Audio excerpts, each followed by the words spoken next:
लेकिन उनका आचरण, उनका सत्संग, उनकी कृपा को वे उनके समीप जाएं तो अवश्य ग्रहण करें।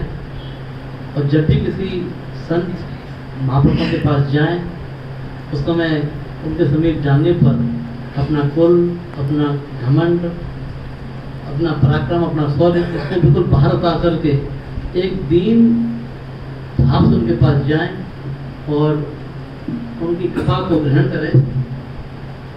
इस प्रकार से वे संतों की कृपा को अपने हृदय में ग्रहण करके अपने जीवन को प्रकाशित कर सकते हैं। पूज्य भक्तिमाली जी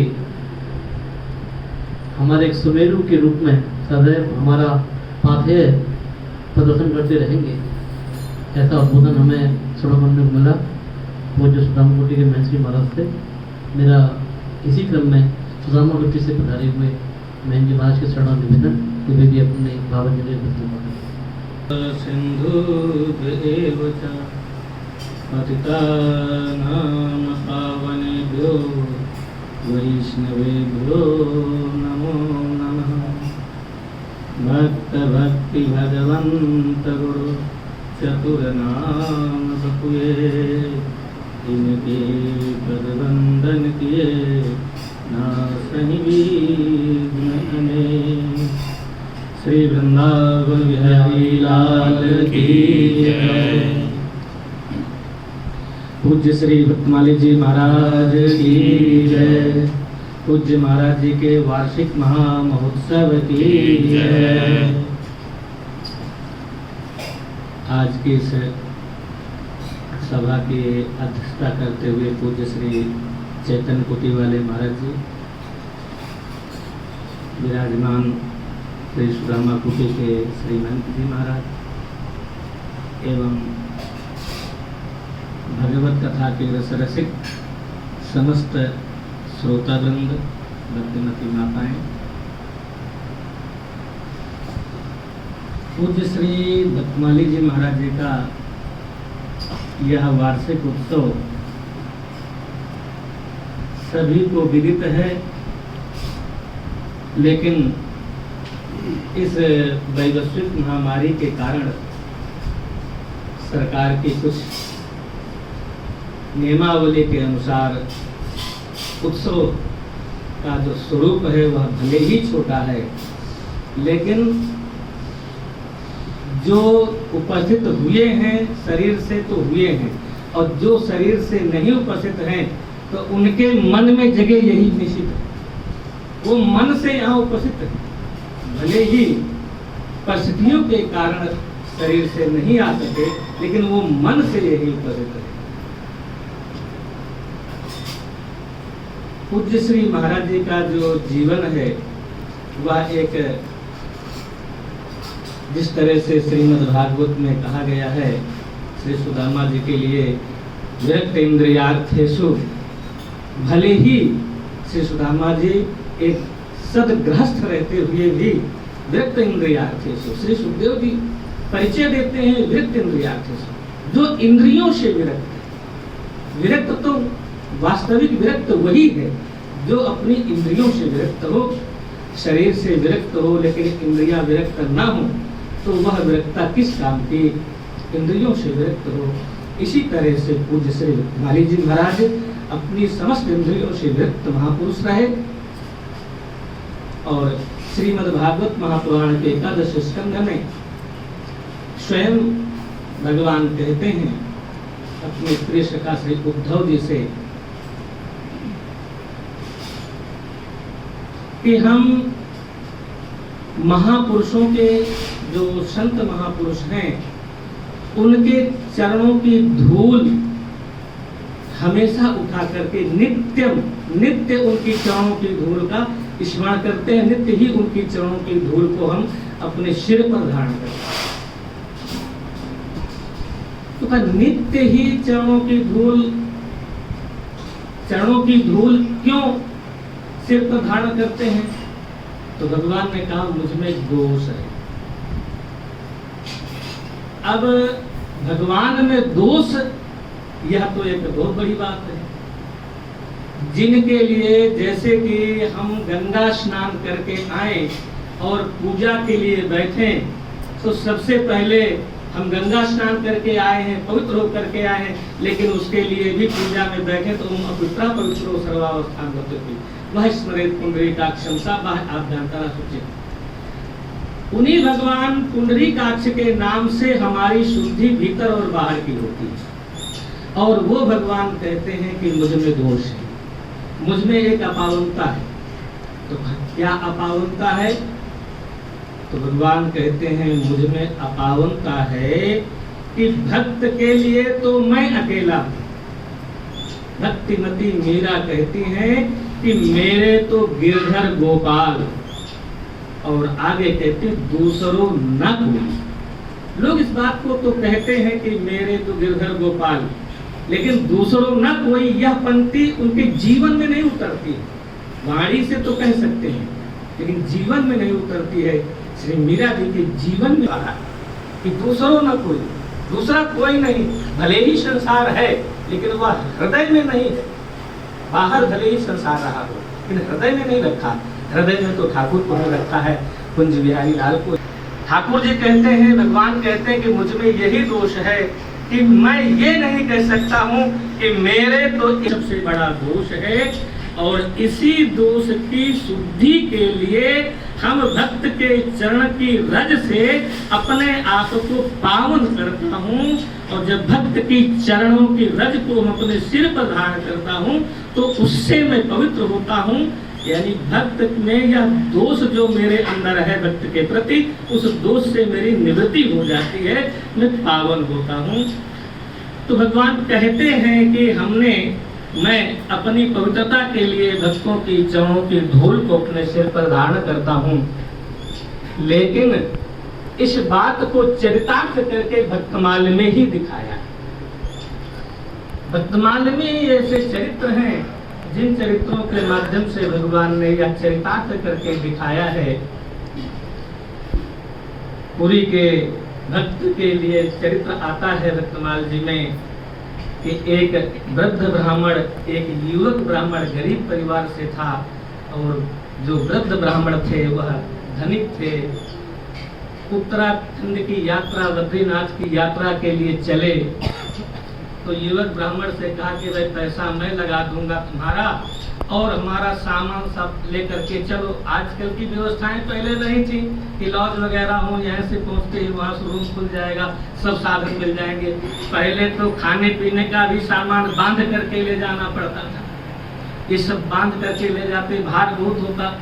और फिर वह ठंडा इलाका, वहाँ ओढ़ने बिछाने के लिए कपड़े लत्ते भी बांध के ले जाने पड़ते। तो वह वृद्ध ब्राह्मण धनिक थे, साथ में लेकर के आए। तो जब पुरी से यहाँ आए तो आ करके पहले वृंदावन दर्शन किया है, वृंदावन से फिर पहुंचे हैं बद्रीनाथ केदारनाथ के दर्शन करके, यात्रा पूरी करके फिर आए वृंदावन, फिर आए वन, यानी पुनः वृंदावन आए। यह वृंदावन धाम ऐसा है कि यहाँ जो एक बार आ गया तो फिर बार बार आने का उसका मन करता है। और वह जो वृद्ध ब्राह्मण थे, पहाड़ का पानी लगने से, लागत अति पहाड़ कर पानी, पहाड़ का पानी लगता है तो अच्छे अच्छों का स्वास्थ्य बिगाड़ देता है। उस वृद्ध ब्राह्मण को पहाड़ का पानी लगने से स्वास्थ्य बिगड़ गया। उस युवक ब्राह्मण ने खूब सेवा की, तो उस वृद्ध ब्राह्मण ने कहा कि तुमने हमारी जान बचा ली और मैं सुरक्षित घर पहुंच गया, तो मैं अपनी बेटी का विवाह तुम्हारे साथ कर दूंगा। लेकिन जब वह घर पहुंचे तो घर में उसकी पत्नी और बच्चों ने मना कर दिया कि हम कैसे करेंगे अपनी बेटी का विवाह, अरे वह गरीब है, फिर वो कुल खानदान में भी हमसे नीच कुल का है, हम निम्न कुल में अपनी पुत्री को कैसे दे देंगे। पत्नी ने मना कर दिया, बच्चों ने मना कर दिया। अब वो कहा भाई मैं कैसे मना करूं, मैं तो वचन दिया हूँ। तो कहा कोई बात नहीं, तुम बोलना मत। अब वह युवक ब्राह्मण कुछ दिन प्रतीक्षा किया, इंतजार किया। जब इस पर कोई प्रतिक्रिया नहीं हुई तो उसने आकर के कहा कि आपने वचन दिया था। तो उसने भी मना कर दिया कि भाई मैं क्या करूं, मैं उस समय अस्वस्थ के कारण, अस्वस्थता में कुछ भी बोल दिया हो तो होश रहता है, हमें ख्याल नहीं है, होश नहीं है, ध्यान नहीं है। गांव की पंचायत बुलाया, पंचायत में पंचों ने यह निर्णय दिया, कहा कि ठीक है, इसका कोई गवाही है? किसी के बात साथ में सामने बातचीत हुई है? तो उसने कहा कोई साधारण नर नारी इसका साक्षी नहीं है, साक्षी गोपाल, स्वयं गोपाल जी इसके साक्षी हैं। भगवान गोपाल जी के सामने इन्होंने वचन दिया है। अब भाई पंचायत में भी पैसे वालों के पक्ष की बात होती है। वह धनिक ब्राह्मण थे, उनके पक्ष का निर्णय दिया पंचायत में कि कोई बात नहीं, अब गोपाल जी ने जो साक्षी हैं इसके, तो गोपाल जी को लेकर के आओ, वो यहाँ गवाही देंगे और कैसे विवाह होगा। अब वह युवक ब्राह्मण मूर्ति नहीं मानता है, वो तो साक्षात भगवान मानता है कि साक्षात हैं, तभी तो वो वहां से आया है यहाँ और गोपाल जी के पास में पड़ गया और प्रार्थना करने लगा गोपाल जी से। कई पहर पड़ा रहा, न कुछ खाए न पिए। काफी समय व्यतीत हुआ तो गोपाल जी बोले कि प्रतिमा कहीं चले हैं? अरे मूर्ति कहीं चलती है? तो उस युवक ने जवाब दिया कि जब मूर्ति चलती नहीं तो बोली क्यों? यदि मूर्ति बोलती है तो भी वो चलेगी भी। भगवान अपने ही वाक्य में फंस गए और फिर भगवान ने कहा ठीक है मैं चलूंगा, लेकिन गवाही देने जाना है तो ऐसे थोड़े जाऊंगा। हम वृंदावन के ठाकुर हैं, चकाचक माल छानने वाले हैं, हमारे लिए 2 शेर का सुंदर सुंदर पकवान का नैवेद्य बना करके रोज 2 शेर का नैवेद्य चाहिए हमको। तो कहा 2 शेर का नहीं 4 शेर का नैवेद्य देंगे, खूब पैसा बांध के लाया हूँ और चलिए। ठाकुर जी ने एक शर्त रखी कि देखो मैं चलूंगा तो जरूर तुम्हारे साथ, लेकिन आप आगे आगे चलोगे, पीछे पीछे मैं चलूंगा और पीछे मुड़ करके तुम मुझे नहीं देखना। उसने कहा हम पीछे मुड़ करके नहीं देखेंगे, यह सब ठीक है, लेकिन हमें क्या पता चलेगा आप आ रहे हैं पीछे पीछे या नहीं आ रहे हैं? तो श्री गोपाल जी ने कहा कि देखो मैं चलूंगा तो हमको सीधे चलने भी नहीं आता है, न सीधे खड़ा होना आता है, न सीधा बोलना आता है, न सीधा चलना आता है। हम चलेंगे भी तो टेढ़े टेढ़े मेढ़े, तो जैसे चलेंगे तो हमारे पैरों के नोपुरों की ध्वनि आपके कानों तक आएगी, तो तुम्हें पता चलेगा गोपाल जी पीछे पीछे आ रहे हैं। इस तरह से वह लेकर के जब पहुंचे, जब गांव के नजदीक पहुंच गए तो करके देखा कि देखें गोपाल जी कैसे लगते हैं। तो उस समय पर जब वह आगे आगे चल रहा था तो भगवान पीछे पीछे उसके चरणों की धूल उठा उठा करके अपने ऊपर डाल रहे थे। वो एक अंग्रेज विधि, मैं भक्तों की चरण रस से अपने आप को पवित्र करता हूँ, तो पवित्र कर रहे थे। इस तरह से ठाकुर जी चल रहे थे और जब वहाँ नजदीक गांव के आ गए तो उसने पीछे मुड़ करके देखा तो गोपाल जी खड़े हो गए, मंद मंद मुस्कुराने लगे, कहा कि हमारी शर्त पूरी हुई, पीछे मुड़ करके तुम देखे, अब मैं आगे नहीं जाऊंगा। उस भक्त ने बड़ी प्रार्थना की, बड़ी मिन्नतें की कि प्रभु अब तो बस पास में गांव है, सामने गांव दिख रहा है, थोड़ी दूर और चलना है। तो गोपाल जी कहे जब मैं इतनी दूर आ गया तो क्या गांव वाले इतनी दूर नहीं आ सकते, उनको यहाँ बुला लो। वह दौड़ा दौड़ा गांव में गया, गांव में बताया कि गोपाल जी आ गए हैं वृंदावन से। अब तो गोपाल जी वृंदावन से साक्षी देने के लिए आए हैं। इस बात को सुन करके गांव के आबाल वृद्ध नर नारी सब दौड़ करके आ गए। अब जब श्री गोपाल जी पहुंचे, यह देख करके वहां प्रधान जो थे, मुखिया थे, पंचायत करने वाले, उन्होंने खुद कहा कि मैं अपनी बेटी का विवाह इनके साथ कर दूंगा। साक्षात गोपाल जी आए, लेकिन कहा कि नहीं, पहले तो शर्त वो है कि उन्होंने जो वचन दिया है उनके साथ साक्षी देने के लिए तो वहां आए, तो वहां साक्षी दिए हैं श्री गोपाल जी। तो यहाँ कहने का तात्पर्य ये है कि भगवान भक्त के पीछे पीछे चल करके उनके चरणों की धूल से अपने आप को पवित्र करते हैं।